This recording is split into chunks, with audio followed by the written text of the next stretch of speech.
Hay una idea que se llama código blanco. Fíjate qué bonito.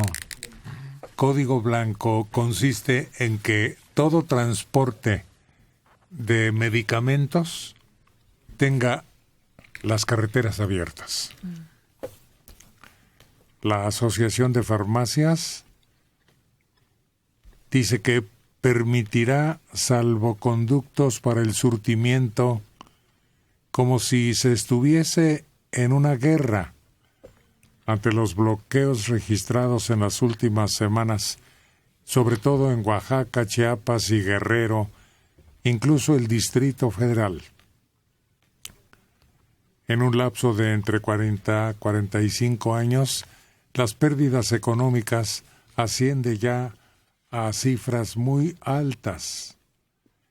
Y efectivamente, padecimientos que requiere la población urgentemente no llegan. Claro, por ejemplo, todos los que tienen diabetes, hipertensión, enfermedades crónicas que requieren de medicamento diario, han estado sufriendo ahorita muchísimo, sobre todo en estas poblaciones, Oaxaca, Chiapas, Guerrero, incluso en parte de Michoacán, porque también ha sufrido de bloqueos, porque no les llega la medicina y la poca que hay la consiguen a precios muy altos y son, pues ahora sí que medios que necesitan para poder vivir, para poder tener cierta estabilidad y si no se les agudizan los problemas. A ver, ¿puedo creer esto? Toneladas de víveres para el pueblo. Frijol, azúcar, pastas, arroz, aceite, sal, café, verduras y jabón. ¿Quién creen que da? El Ejército Zapatista de Liberación Nacional. Ahora sí. Le está comiendo el mandado a los organismos oficiales. Tapachula, Chiapas, el Ejército Zapatista de Liberación Nacional anunció que este fin de semana entregará a la coordinadora 10 toneladas de víveres con valor estimado en 290,000 pesos. En el comunicado se incluye frijol, azúcar, pastas, arroz, aceite, sal, café, verduras y jabón, entre otros productos. Pues, no sé si sean confiables. ¿Por qué tú? Los de la CENTE, ¿qué van a hacer con él? Pues los van a vender. Sí. Pero también lo interesante es de dónde saca el Ejército Zapatista los recursos para dar 10 toneladas. Sí, de lo que han venido peleando desde el 94 es 500 años de explotación, pobreza, miseria y desigualdad. Sí. Y nunca, después de eso, nunca ha mejorado la situación de los simpatizantes con el movimiento. El único que la ha pasado muy bien es justamente su comandante, su subcomandante. Y quién sabe si siga vivo, ¿eh? ¿Te acuerdas que hubo un relevo de mando y decían, por ahí corrió el rumor, pero pues nunca supimos que tenía cáncer? Sí. Muy enfermo. Pero desapareció así de la palestra. Y la comandante Ramona también Ya murió.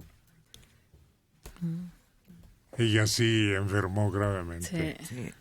y falleció.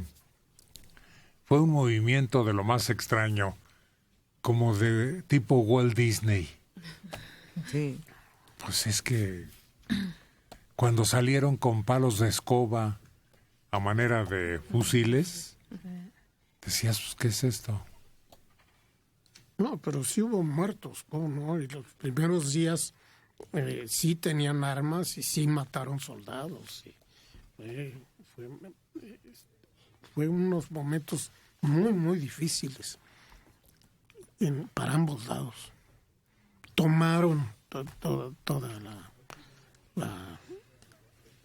capital, no la capital, San Cristóbal. De las casas.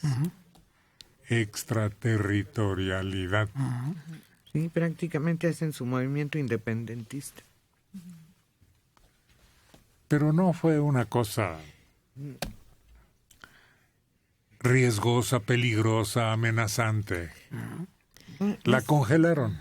Sí, más que nada era la fuerza y el fuego que ponía el subcomandante en sus comunicados, sus cartas, sus publicaciones.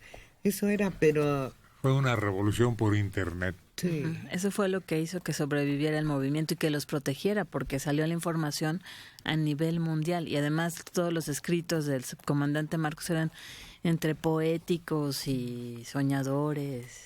¿Qué era un animalito? ¿Qué era? Maquech. Algo así. Sedujo el idealismo, sedujo el discurso y la pluma. Y entonces sí, evidentemente hubo un enfrentamiento como 3 o 4 días al principio de ese 1 de enero del 94. Pero después, yo creo que el gobierno actuó con una rapidez inusitada, tanto que estaban negociando a la semana. Sí. Y de ahí entonces empezó todo este asunto que sí emocionó a muchos mexicanos, pero por este idealismo romántico. Además, acuérdense, o sea, se convirtió en un sex symbol el subcomandante Marcos. Y su capucha y los 2 relojes y su pipa y los ojos que se veían entre el pasamontañas. Pues no había mucha gente europea que quería venir, que se le llamó el turismo revolucionario. Sí. Y empezaron a mandar dinero pero nuevamente la causa que era legítima, porque la idea esta de la explotación, de la desigualdad, de comunidades que verdaderamente vivían en la pobreza en Chiapas, era totalmente legítima. Pero se fue también deslegitimando. Y al final, después de 20 años, siguen en las mismas condiciones, porque en cierta medida los pueblos indígenas, yo no sé si manipulados o no por el subcomandante y otras partes, al final no aceptaron del todo todos los acuerdos de San Andrés y todo lo que se derivó de ahí, que eran cosas importantes y en muchos sentidos podían haber empezado a modificar la situación en la que se encontraban. Pero nuevamente este asunto de vamos a consultar con las bases, y ahí se perdió todo. Y ahí están los resultados. 22 años después, siguen en la miseria. Y el epílogo fue aquella marcha ridícula que hizo Marcos cuando Fox declara que en 15 minutos iba a resolver el problema. El otro se lanza a una gira, pero fue una gira artística. No, don Samuel Ruiz y el subcomandante Marcos eran auténticos. Sí. En aquel momento sí, Héctor. Fueron base de un movimiento que desgraciadamente se desinfló, pero es que eran gente abandonada, marginada, privada de todo. Eso es lo grave, efectivamente, y sigue abandonada y marginada y privada de todo. O sea, al final le dimos la vuelta y sí fue mucho escándalo, y entonces en el 2000 la marcha zapatista, que además fue un momento de cambio importantísimo. ¿Cuándo ibas a imaginar tú en la historia reciente de México que el gobierno federal permitiera el desfile o una caravana por varios estados de la República de un movimiento beligerante a tu gobierno? Y el subcomandante pudo presentarse incluso en el Zócalo y en la Cámara de Diputados para poner su posición. Acuérdense, somos el color de la tierra, esa fue la gran frase en el Zócalo. Pues y sí. todo terminó en una retórica terrible, Absurda. y que no trajo beneficios concretos y reales a las poblaciones indígenas que siguen en la marginación. Pero Marcos sí recibió efectivos.